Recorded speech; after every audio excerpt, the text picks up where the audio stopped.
നിയമസഭാ തെരഞ്ഞെടുപ്പ് പ്രഖ്യാപിച്ചിരിക്കുകയാണ്.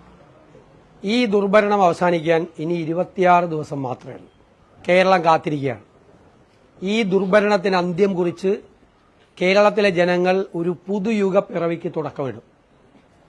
ഞങ്ങൾ പൂർണ്ണമായ പ്രതീക്ഷയോടുകൂടി, നിറഞ്ഞ ആത്മവിശ്വാസത്തോടുകൂടി ടീം UDF ഈ തെരഞ്ഞെടുപ്പിനെ നേരിടുകയാണ്. 100-ലധികം സീറ്റുമായി കേരളത്തിൽ ടീം UDF അധികാരത്തിലേക്ക് തിരിച്ചുവരും എന്നതാണ് ഞങ്ങളുടെ വിശ്വാസം. ആ വിശ്വാസത്തിന്റെ അടിത്തറ എന്ന് പറയുന്നത് കഴിഞ്ഞ 5 വർഷക്കാലം നടന്ന എല്ലാ നിയമസഭാ ഉപതെരഞ്ഞെടുപ്പുകളിലും അത്യപൂർവമായ പ്രകടനമാണ് UDF കാഴ്ചവെച്ചത്. തൃക്കാക്കരയിൽ 12,000 വോട്ടിന്റെ ഭൂരിപക്ഷം 25,000-ആയി വർദ്ധിപ്പിച്ചു. പുതുപ്പള്ളിയിൽ 9,000 വോട്ടിന്റെ ഭൂരിപക്ഷം 37,000-ആയി വർദ്ധിപ്പിച്ചു. പാലക്കാട് 4,000 വോട്ടിന്റെ ഭൂരിപക്ഷം 18,000-ആയി വർദ്ധിപ്പിച്ചു. ചേലക്കരയിൽ 40,000 ഭൂരിപക്ഷം ഉണ്ടായിരുന്നത് 12,000-ആയി കുറച്ചു. നിലമ്പൂരിൽ 3,000 വോട്ടിന് തോറ്റ സ്ഥലത്ത് 11,000-ത്തിലധികം വോട്ടിന് ജയിച്ചു. അതിനു മുൻപ് പാർലമെന്റ് ഇലക്ഷനിൽ 2019-നേക്കാൾ കൂടുതൽ ഭൂരിപക്ഷത്തിൽ UDFന്റെ പാർലമെന്റ് സ്ഥാനാർത്ഥികൾ വിജയിച്ചു. ഉജ്ജ്വലമായ വിജയം ആവർത്തിച്ചു. ലോക്കൽ ബോഡി തെരഞ്ഞെടുപ്പിൽ കഴിഞ്ഞ 30 വർഷക്കാലത്തെ പഞ്ചായത്ത് രാജ് നഗരപാലിക സംവിധാനം കേരളത്തിൽ ഉണ്ടായതിനു ശേഷം ഉള്ള ഏറ്റവും വലിയ ശ്രദ്ധേയമായ പെർഫോമൻസാണ് ലോക്കൽ ബോഡി തെരഞ്ഞെടുപ്പിൽ UDFനുണ്ടായത്. ടീം UDF ഈ ഗവൺമെന്റിന്റെ തെറ്റായ നടപടികളെ ജനങ്ങളുടെ മുന്നിൽ കൃത്യമായി അവതരിപ്പിച്ചിട്ടുണ്ട്. അതിന്റെ പ്രതികരണം ജനങ്ങളുടെ ഭാഗത്തു നിന്നുണ്ടാകും. മാത്രമല്ല, എവിടെയെല്ലാം ഗവൺമെന്റ് പരാജയപ്പെട്ടു അവിടെയെല്ലാം കേരളത്തെ കൈപിടിച്ചെഴുന്നേൽപ്പിക്കാനുള്ള കൃത്യമായ പദ്ധതികളും പരിപാടികളുമായിട്ടാണ് UDF മുന്നോട്ട് വരുന്നത്. തെരഞ്ഞെടുപ്പ് പ്രഖ്യാപിച്ചതിലുള്ള ഏറ്റവും വലിയ സന്തോഷം സർക്കാർ ചെലവിൽ, സാധാരണക്കാരന്റെ ചെലവിൽ ഖജനാവിൽ നിന്ന് പണമെടുത്തുകൊണ്ടുള്ള തെരഞ്ഞെടുപ്പ് പ്രചരണം കേരളം ഇന്നുവരെ കാണാത്ത ഒരു തെരഞ്ഞെടുപ്പ് പ്രചരണമാണ് ഇവിടെ ഈ സംസ്ഥാനത്ത് നടന്നത്. ജനങ്ങളുടെ പണം ഉപയോഗിച്ചുകൊണ്ട് കോടിക്കണക്കിന് രൂപ കേരളം സാമ്പത്തികമായ പ്രതിസന്ധിയിൽ കൂപ്പുകുത്തുമ്പോൾ ജനങ്ങളുടെ പണം വീണ്ടും കടം വരുത്തി വെച്ചുകൊണ്ട് ജനങ്ങളുടെ പണം എടുത്തുകൊണ്ട് ഇതുപോലെ കോടിക്കണക്കിന് രൂപയുടെ പരസ്യം നടത്തിയ ഒരു കാലവും ഉണ്ടായിട്ടില്ല. അപ്പോൾ അതിനെല്ലാം അന്ത്യം കുറിക്കുകയാണ്. അതെല്ലാം ഇവിടെ ചോദ്യം ചെയ്യപ്പെടും. കേരളത്തെ തകർത്തു തരിപ്പണമാക്കിയ ഒരു സർക്കാരിനെതിരായ ജനങ്ങളുടെ അതിശക്തമായ പ്രതീക്ഷയും UDFനെ കുറിച്ചുള്ള പുതിയ പ്രതീക്ഷയുമായിരിക്കും ഈ തെരഞ്ഞെടുപ്പിൽ പ്രതിഫലിക്കാൻ പോകുന്നത് എന്ന് ഞങ്ങൾ വിശ്വസിക്കുന്നു.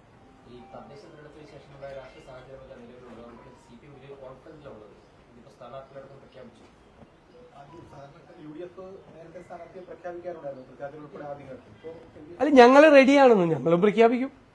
ഞങ്ങൾ പറഞ്ഞല്ലോ, തെരഞ്ഞെടുപ്പ് പ്രഖ്യാപിച്ചാൽ 24 മണിക്കൂറൊക്കെ ഞങ്ങൾ സ്ഥാനാർത്ഥികളെ പ്രഖ്യാപിക്കും. സംശയം എന്താ? എന്താ സംശയം? സ്ഥാനാർത്ഥി ചർച്ച, ഞങ്ങൾ തെരഞ്ഞെടുപ്പിന്റെ അനിശ്ചിതത്വമാണ് എല്ലാവരും വൈകിക്കാൻ കാരണം. എല്ലാവരും പൂർത്തിയാക്കി വെച്ചിരിക്കുകയാണ്. ഞങ്ങളും നാളെ ഡൽഹിയിലെത്തും. ഞങ്ങൾ സ്ഥാനാർത്ഥികളെ പ്രഖ്യാപിക്കും. സംശയം എന്താ? ഏത് തർക്കമാണ് ഉണ്ടായിരുന്നത്? അതൊന്ന് കേൾക്കട്ടെ. അതല്ല, അതല്ലേ, അതൊക്കെ ഒറ്റപ്പെട്ട കാര്യങ്ങളല്ലേ. നിങ്ങൾ CPMലെ തർക്കത്തെ കുറിച്ച് നിങ്ങൾ സംസാരിക്കും. ഒരു ഗ്രൂപ്പുമില്ല ഇവിടെ, ഒരു ഗ്രൂപ്പുമില്ല. ഒരു ഗ്രൂപ്പുമില്ല. എറണാകുളം ജില്ലയിലൊന്നും ഒരു ഗ്രൂപ്പില്ല. നിങ്ങൾ ഉണ്ടാക്കാൻ നോക്കണ്ട. എന്താ കാര്യം ഇവിടെ? നിങ്ങൾ തന്നെ വാർത്ത കൊടുക്കുകയാണ് ഗ്രൂപ്പിന്റെ പേരിലല്ല ഇവിടെ വീതം വയ്ക്കുന്നത്. സീറ്റ് ഗ്രൂപ്പിന്റെ പേരിൽ സീറ്റ് വീതം വയ്ക്കുന്ന കാലമൊക്കെ അസ്തമിച്ചു. ഇപ്പൊ കേരളത്തിൽ അത് നിങ്ങൾ ചില പത്രങ്ങളിൽ വാർത്ത കൊടുക്കുന്നതാണ്, മാധ്യമങ്ങളിൽ. കേരളത്തിൽ ഒരു ജില്ലയിലും ഗ്രൂപ്പിന്റെ പേരിൽ സീറ്റുകൾ വീതം വെച്ചിട്ടില്ല. ആ കാലം കഴിഞ്ഞു, ആ കാലം അസ്തമിച്ചു. എല്ലാം നേതാക്കന്മാർ കൂടിയിരുന്ന് ആലോചിച്ച് കൂടിയാലോചനകൾ നടത്തി ഓരോ സീറ്റിലെയും വിജയസാധ്യത അനുസരിച്ചിട്ടാണ് സീറ്റുകൾ തീരുമാനിക്കുന്നത്. ഗ്രൂപ്പിന്റെ അടിസ്ഥാനത്തിലൊന്നുമല്ല. ഒരു തർക്കവുമില്ല. അല്ല, നമ്മൾ ഇത്രയും പ്രതീക്ഷിച്ചിട്ടുണ്ടായില്ല. കാരണം ഒരു 18-ാം തീയതി ആയിരുന്നു തെരഞ്ഞെടുപ്പ് പ്രതീക്ഷിച്ചിരുന്നത്. കാരണം ഇതിന്റെ അകത്തൊരു ഒറ്റ വിഷയമുള്ളൂ. അത് പുതിയ സ്ഥാനാർത്ഥികൾ 2 കൂട്ടത്തിലുണ്ടല്ലോ, 3 കൂട്ടത്തിലുണ്ട് പുതിയ സ്ഥാനാർത്ഥികൾക്ക് കുറച്ച് ദിവസം മാത്രം കിട്ടുള്ളൂ. അത്രയേ ഉള്ളൂ, വേറെ കുഴപ്പമൊന്നുമില്ല. അല്ല, തെരഞ്ഞെടുപ്പ് ഈ ചൂടുകാലമാണ്. കൂടുതൽ നീണ്ടു നിൽക്കുന്നതിനേക്കാൾ നല്ലതാണ് പെട്ടെന്ന് തെരഞ്ഞെടുപ്പ് നടക്കുന്നത്. ഭയങ്കര കനത്ത ചൂടാണ്. ഇപ്പൊ തന്നെ പുതിയുഗ യാത്ര നടക്കുമ്പോൾ തന്നെ 36 ഡിഗ്രിയാണ് ചൂട്. ഈ ചൂട് കൂടി കഴിഞ്ഞാൽ എല്ലാവരും പ്രയാസവും, കാരണം കടുത്ത ചൂടിലേക്കാണ് കേരളം പോകുന്നത്. അല്ല, അത് ഞാൻ പറഞ്ഞല്ലോ, ഞങ്ങൾ തെരഞ്ഞെടുപ്പ് പ്രഖ്യാപിച്ചാൽ 24 മണിക്കൂറിനകം ഞങ്ങൾ കാൻഡിഡേറ്റിനെ പ്രഖ്യാപിക്കാറുണ്ട്. കാൻഡിഡേറ്റിനെ പ്രഖ്യാപിക്കും.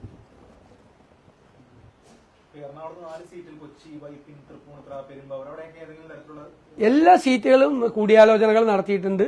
ഞങ്ങൾ ഇരുന്ന് കഴിഞ്ഞാൽ അപ്പം അനൗൺസ് ചെയ്യാവുന്ന പാകത്തിലാണുള്ളത്. ഞാൻ നിങ്ങളോട് പറഞ്ഞല്ലോ, UDFന്റെ ഘടകകക്ഷികളുമായിട്ടുള്ള ചർച്ച 1 മണിക്കൂർ ഇരുന്നാൽ തീരുന്ന ചർച്ചയല്ലെന്ന് പറഞ്ഞു. ഇന്ന് നിങ്ങളെല്ലാവരുടെയും സാന്നിധ്യത്തിൽ ഞങ്ങൾ അരമണിക്കൂറാണ് ഇരുന്നത്. അരമണിക്കൂർ കൊണ്ട് ലീഗുമായിട്ടുള്ള എല്ലാ ചർച്ചകളും തീർന്നു. അത് ഞങ്ങൾ അത് അവരുമായിട്ട് ചർച്ച ചെയ്യും. ഇന്ന് രാത്രി ചർച്ച ചെയ്യും. അത് കഴിഞ്ഞാൽ അവരുമായിട്ടുള്ള ചർച്ച തീരും. എന്താ സംശയം? ഞങ്ങൾ നാളത്തേക്ക് പറയാന്നേ നിങ്ങളോട് UDFന്റെ കാര്യങ്ങളൊക്കെ. ഇതൊക്കെ പറഞ്ഞതുപോലെ തന്നെ സംഭവിച്ചല്ലോ. അല്ലല്ല, അതൊക്കെ ഞാൻ പറഞ്ഞല്ലോ, UDF തീരുമാനിക്കണം. ധൃതി കൂട്ടേണ്ട കാര്യമൊന്നുമില്ലല്ലോ. UDFന്റെ മൊത്തം കാര്യങ്ങൾ പ്രഖ്യാപിക്കുമ്പോൾ ഞങ്ങൾ ഓരോ കക്ഷിക്കുമുള്ള സീറ്റുകൾ ഏതൊക്കെയാണ്, കോൺഗ്രസിന് എത്രയാണ്, മുസ്ലിം ലീഗിന് എത്രയാണ്, കേരള കോൺഗ്രസ് എത്രയാണ്, മറ്റ് ഘടകകക്ഷികൾക്ക് എത്രയാണ്, സ്വതന്ത്ര സ്ഥാനാർത്ഥികളെ ആരൊക്കെയാണ് പിന്താങ്ങുന്നത് എന്ന കാര്യം അപ്പോൾ പ്രഖ്യാപിക്കും. അല്ല, അത് നോക്കാം. അത് ഞങ്ങൾ ചെന്ന് സംസാരിച്ചതിന് ശേഷം ഏതാണ് ബുദ്ധിപൂർവ്വം ചെയ്യേണ്ടത് ഏതാന്ന് വെച്ചാൽ അതനുസരിച്ച് ചെയ്യും. ഞങ്ങൾ തീർച്ചയായിട്ടും, പിന്നെ ഡൽഹിയിൽ നിന്നാണല്ലേ ഞങ്ങളുടെ സ്ഥാനാർത്ഥികളെ അനൗൺസ് ചെയ്യുന്ന സെൻട്രൽ ഇലക്ഷൻ കമ്മിറ്റി അല്ലേ, കോൺഗ്രസിന്റെ. തീർച്ചയായും എല്ലാവരും പോകും. അത് കുഴപ്പമില്ല, അത് സാരമില്ല. അവർ ഇന്നല്ലേ പ്രഖ്യാപിച്ചത്. പ്രഖ്യാപിക്കുന്നതിന് മുമ്പ് തെരഞ്ഞെടുപ്പ് ആരംഭിച്ച് ഇപ്പോഴാണ് ബിനോയ് വിശ്വം ഇവിടുത്തെ സ്ഥാനാർത്ഥിയെ പ്രഖ്യാപിച്ചത്. അതിന് മുമ്പ് അവർ തെരഞ്ഞെടുപ്പ് പ്രചരണം ആരംഭിച്ചു. തെറ്റൊന്നുമില്ല. പാർട്ടി അനുവദിച്ചു കഴിഞ്ഞാൽ പ്രചരണം നടത്തുന്നതിൽ എന്താ തെറ്റ്? അല്ല, എനിക്കറിയില്ല, ഞാനതൊന്നും അന്വേഷിച്ചില്ല. ഞാൻ പോവും. ഞാൻ രാവിലെ എത്തും. ഡൽഹിയിലെത്തും. എല്ലാവരും എത്തും. എല്ലാ പ്രധാന നേതാക്കന്മാരും, ഇവിടെ ആവശ്യമുള്ള നേതാക്കന്മാരെല്ലാവരും എത്തും. ഞങ്ങളെല്ലാ തെരഞ്ഞെടുപ്പ് പ്രവർത്തനങ്ങളെല്ലാം മുൻകൂട്ടി നന്നായി നടത്തി വെച്ചിട്ടുണ്ട്. തീർച്ചയായിട്ടും ഞങ്ങൾ തയ്യാറാണ് ഏത് സമയത്ത് തെരഞ്ഞെടുപ്പ് നടത്താൻ. തീർച്ചയായിട്ടും 100ലധികം സീറ്റ് ടാർഗറ്റ് ചെയ്തിട്ടാണ് UDFന്റെ വർക്ക്.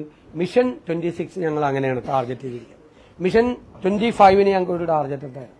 ആ ടാർഗറ്റ് എന്താണെന്ന് ഞാൻ തെരഞ്ഞെടുപ്പിന് മുമ്പ്, റിസൾട്ട് വരുന്നതിന് മുമ്പ് പറഞ്ഞല്ലോ 4 കോർപ്പറേഷൻ കിട്ടും, 7 ജില്ലാ പഞ്ചായത്ത് ഉറപ്പാണ്, 8, 9 കിട്ടാൻ സാധ്യതയുണ്ടെന്ന് പറഞ്ഞു. 8ാമത്തത് 1 സീറ്റിലും പോയി, 9ാമത്തെ 2 സീറ്റിലും പോയി. 60% മുനിസിപ്പാലിറ്റികൾ ഉണ്ടാവുമെന്ന് പറഞ്ഞു. 64% മുനിസിപ്പാലിറ്റി കിട്ടി. 55% പഞ്ചായത്തുകൾ ഉണ്ടാവും, അതിന്റെ മീതെ ഗ്രാമപഞ്ചായത്തുകൾ ഉണ്ടാവുന്നു. 59 കിട്ടി. പ്രഡിക്ഷൻ കറക്റ്റായിരുന്നു. എല്ലാ തെരഞ്ഞെടുപ്പുകളിലെയും UDFന്റെ പ്രവചനങ്ങൾ കറക്റ്റാണ്. ഈ തെരഞ്ഞെടുപ്പിലെ പ്രവചനം 100 സീറ്റിലധികം നേടി അധികാരത്തിൽ വരും.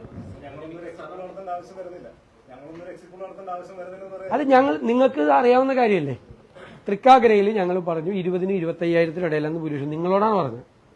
എറണാകുളത്തെ മാധ്യമപ്രവർത്തകരുടെ ഓർമ്മയുണ്ടല്ലോ, 25,000 കഴിഞ്ഞു. വിസ്മയകരമായ ഭൂരിപക്ഷം എന്നാണ് പുതുപ്പള്ളി പറഞ്ഞത്. അപ്പൊ എന്താണെന്ന് ചോദിച്ചു. അപ്പോൾ 33,000 വോട്ടിനാണ് ഉമ്മൻചാണ്ടി സാറിന്റെ ഏറ്റവും വലിയ ഭൂരിപക്ഷം. ഇത് 35 കടക്കുമെന്ന് പറഞ്ഞു. 37ആയി. പാലക്കാട് പറഞ്ഞു 15 കടക്കും. 15ആണ് വേണ്ടിയിരുന്നത്. പക്ഷെ CPM ഒരുപാട് വൃത്തികേടുകൾ അവിടെ കാണിച്ചതുകൊണ്ട് അത് 15 കടക്കുമെന്ന് പറഞ്ഞു. 15ന്റെ മീതെ പോയി.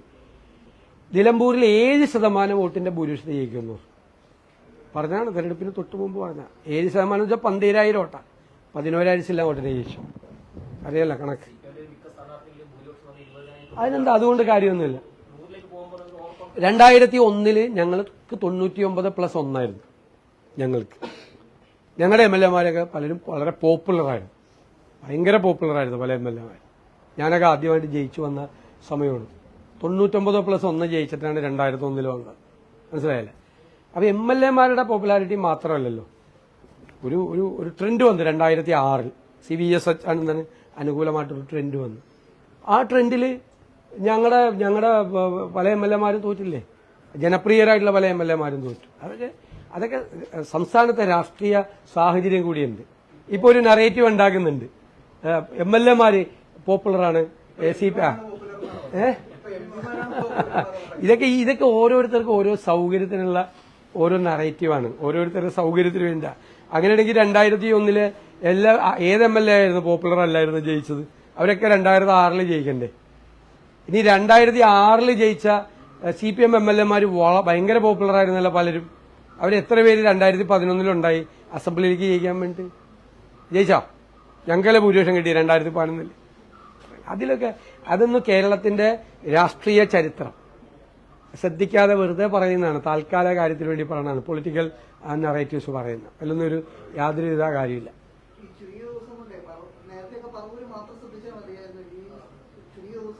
ഞാൻ പറവൂര് മാത്രമല്ല ശ്രദ്ധിക്കാറുള്ളത്. കഴിഞ്ഞ പ്രാവശ്യമൊക്കെ ഞാൻ AICC സെക്രട്ടറി ആയിരുന്നു, ഇടയ്ക്ക് KPCC ഭാരവാഹിയായിരുന്നു, മറ്റ് നിയോജകമണ്ഡലങ്ങളിലും ഒക്കെ പോകുമായിരുന്നു. ഇത്രയും പോകേണ്ടി വരാറില്ല, താങ്കൾ പറഞ്ഞതുപോലെ. കുഴപ്പമില്ല. ഇവിടെ പാർട്ടി സംഘടനാ മിഷനറി, UDFന്റെ മിഷനറി കേരളത്തിലെ ഏറ്റവും ശക്തമായ സ്ഥലങ്ങളിലൊന്നാണ്. എന്നുവെച്ചാൽ ഏറ്റവും കൂടുതൽ വോട്ട് കിട്ടണമെന്നല്ല, ഏറ്റവും നല്ല മിഷനറിയുള്ള സംഘടനാ മിഷനറി ഉള്ള ഒരു സ്ഥലമാണ് പറവൂര്. ഞാനില്ലെങ്കിൽ ഒരു പ്രശ്നമില്ല. ഞാൻ എല്ലാ സ്ഥലങ്ങളിലും പ്രചരണത്തിന് പോകും. എല്ലാ മണ്ഡലങ്ങളിലും പരമാവധി ഒരാൾക്ക് പോകാൻ പറ്റില്ല. ഇപ്പൊ ഞാൻ എല്ലാ മണ്ഡലത്തിൽ പോയിട്ട് വന്നല്ലേ, ഒരു റൗണ്ട് പോയിട്ട് വന്നേ ഉള്ളൂ. അതിനു മുമ്പ് ലോക്കൽ ബോഡി ഇലക്ഷനിൽ ഒരു റൗണ്ട് പോയേ ഉള്ളൂ. ലോക്കൽ ബോഡി ഇലക്ഷന് മുമ്പ് അതിന്റെ തയ്യാറെടുപ്പിന് വേണ്ടി ഒരു റൗണ്ട് പോയേ ഉള്ളൂ. കഴിഞ്ഞ 4 മാസത്തിനിടയിൽ ഞാൻ 3 റൗണ്ട് തന്നെ കേരളത്തിലെ എല്ലാ ജില്ലകളിലും ഓൾമോസ്റ്റ് എല്ലാ നിയോജകമണ്ഡലങ്ങളിലും കവർ ചെയ്ത് കഴിഞ്ഞു. 3 പ്രാവശ്യം. ഇനി 4ാമത്തെ പ്രാവശ്യത്തൊക്കെ പോക്കാണ്. ദിവസം കുറവാണ്, അതുകൊണ്ട് പരമാവധി എത്താൻ വേണ്ടിയിട്ട് ശ്രമിക്കും. ഇവിടെ എന്റെ സാന്നിധ്യം വേണ്ട സ്ഥലങ്ങളിലേ ഉണ്ടാവും. ഇത്രയാണ്.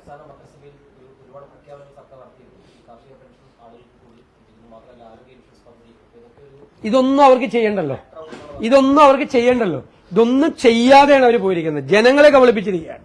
10 കൊല്ലം അധികാരത്തിലിരുന്നിട്ട് ചെയ്യാൻ പറ്റാത്ത കാര്യങ്ങൾ പോണ പോക്കിലെ അവസാനത്തെ ക്യാബിനറ്റിലും അതിനു മുമ്പുള്ള ക്യാബിനറ്റിലും തീരുമാനിച്ച എന്തു വില? 1 ലക്ഷം കോടി രൂപ ജീവനക്കാർക്കും പെൻഷൻകാർക്കും അധ്യാപകർക്ക് കൂടി കൊടുക്കാനുണ്ട്. എന്നിട്ട് ഒരു ഉത്തരവിറക്കിയേക്കാണ്. എന്താ അറിയാം? അടുത്ത സാമ്പത്തിക വർഷം മുതൽ കൊടുക്കുമെന്ന്. അവർക്കറിയാം അടുത്ത സാമ്പത്തിക വർഷം അവരല്ല കൊടുക്കേണ്ടത്, ഞങ്ങളാണ് കൊടുക്കേണ്ടതെന്നറിയാം. ഞങ്ങൾ കൊടുക്കേണ്ടി വരും. പ്രഖ്യാപിച്ചേക്കാണ്. ഈ DA കുടിശ്ശിക വന്നിട്ട് എത്ര നാളായി, എത്ര മാസങ്ങളായി, എത്ര വർഷങ്ങളായി? എന്നിട്ട് ഒരു ഓർഡർ ഇറക്കിയിരുന്നെങ്കിൽ അവർക്ക് കൊടുക്കേണ്ടി വന്നേനെ.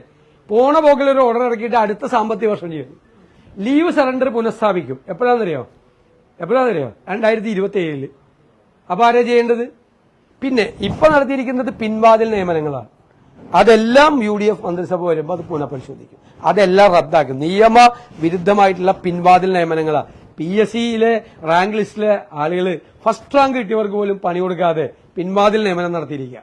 എംപ്ലോയ്മെന്റ് എക്സ്ചേഞ്ചിൽ പോലും പോകുന്നില്ല. സംവരണ തത്വങ്ങൾ പോലും പാലിക്കാതെ ബാക്ക്ഡോർ അപ്പോയിന്റ്മെന്റിന്, പിൻവാതിൽ നിയമനത്തിന് ഒരു സംവരണ തത്വങ്ങളും ഇല്ലല്ലോ. തോന്നിയ പോലെ ചെയ്യാമല്ലോ. സ്വന്തക്കാരെ തിരികെ കയറ്റാമല്ലോ. തിരികെ കയറ്റിയിരിക്കുക. അതിനൊക്കെ ഉത്തരം പറയേണ്ടി വരും. പിന്നെ ഈ സർക്കാരിന്റെ കാശെടുത്ത് നടത്തിയ ഈ തെരഞ്ഞെടുപ്പ് പ്രചരണം, ആ തെരഞ്ഞെടുപ്പ് പ്രചരണത്തിനും ഉത്തരവാദികളായ ഉദ്യോഗസ്ഥന്മാർ മറുപടി പറയേണ്ടി വരും. എപ്പോ വേണമെങ്കിലും പ്രതീക്ഷിക്കാം. ശരിയോ?